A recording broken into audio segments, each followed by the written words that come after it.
Hello, I'm with the Reverend Paul Winton, the rector of St. John's Church in Charlotte. And Father Paul, we welcome you back to Please Note. Well, it's wonderful to be with you, Your Grace. Father Paul has written a book that is soon to be published entitled Embarrassed by Jesus, The Crisis in Mainline Postmodern Christianity. And it is a provocative book, a challenging book, and a call to a renewed faith and commitment for the church today. Father, what made you write the book entitled Embarrassed by Jesus? Well, the truth is, in listening to my brothers and sisters in holy orders worry about the future of the church, and frankly, I felt like maybe we were worried about the wrong things. I felt like we were worried about sort of surface problems in the church as opposed to what I think are some fundamental problems in the church.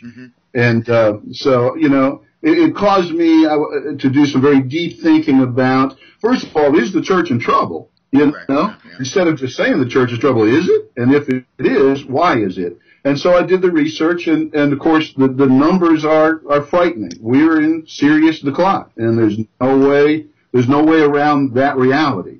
The question is, once you've proven the statistics, then why are we in decline? And there are some people doing some interesting thinking and writing about that today, and this is just one of them. Well, why do you think we are in decline? I think that we have abandoned the historic Christological understanding of the faith. It's essentially a Christological problem. The book is really, as much as anything, a defense of a literal interpretation of the Nicene Creed of 325.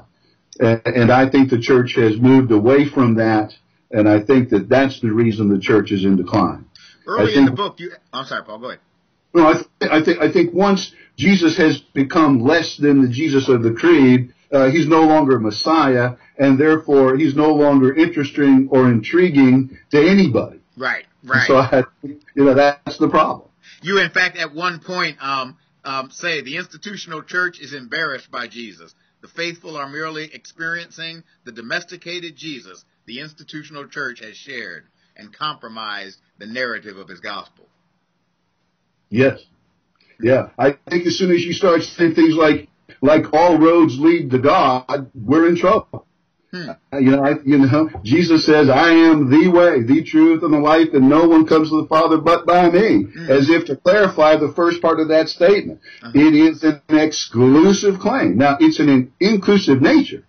That's the work of the church, is to invite everybody into that experience. But the fact of the matter is that the Christian claim is an exclusive claim about the Christship of Jesus. And it's once we've abandoned that, that's when the decline began. That's where I get embarrassed by Jesus. I don't really want to say, you see, Jesus is the way, because if I do, I might offend somebody. I don't want to offend somebody. What I want to do is invite them into the truth that Jesus is Messiah, you see. And so I think it's been a gradual stepping back from the understanding of the Creed. Do you think, is it possible from your perspective, for someone not necessarily to go all the way with the exclusive claim that Jesus is the only way, but that the reality of God that is in Jesus is the way? In other words, what I'm wondering is there actually more room in your perspective for other possibilities that are grounded in the Christ? No. Okay. No. I didn't think so. I didn't think so. You should have known better than that. No, we are, but no, this is the person of Jesus. I am the way. And he says this, and then as if people asked him the same question you just asked me, he said, there is no other way to the Father but through the Son. And so it isn't my claim, it's his claim. Right. And I'm either going to get on board with that claim or believe something less than that. And as a priest of the church, I just can't sign on for less than that. Sure. Well, let me ask you this, because toward the end of the book, you talk about looking at a way forward. You almost talk about a new council, as the church has had councils like the I Council do. of Nicaea. Yeah, yeah. What is that? Tell me a little bit about that. Well, first of all, what I want to say is that this is good news. Uh-huh. You know, one of the things I say in the book is, you know what you call the world of unbelievers? That's called a mission field. You know? I mean, right? Yeah. And if we look at how the world is positioned now compared to how it was positioned for St. Paul when he goes out on the first missionary journey, we're golden, right? I mean, we're perfectly set up for another revival. You know, I mean, the kingdom of, it's not too late for the kingdom of God on earth. Right. You know, we just got to get serious about it. Well, what you have done is made an offering to that conversation. And just like when those disciples were on the Emmaus Road in conversation about the death of Jesus, as they kept talking with each other, the stranger, that Jesus showed up, and they knew him risen, alive, and they knew him in the breaking of the bread.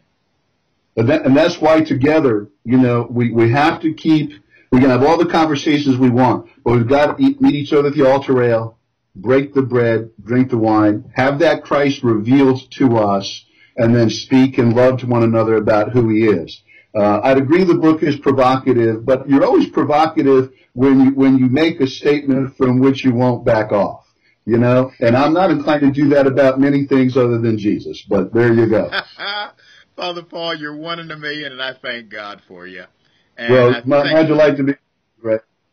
And thank you for this book, which will be available on Amazon.com, and people can order it from there. And if they'd like to be in conversation with you, we'll put the contact information for you.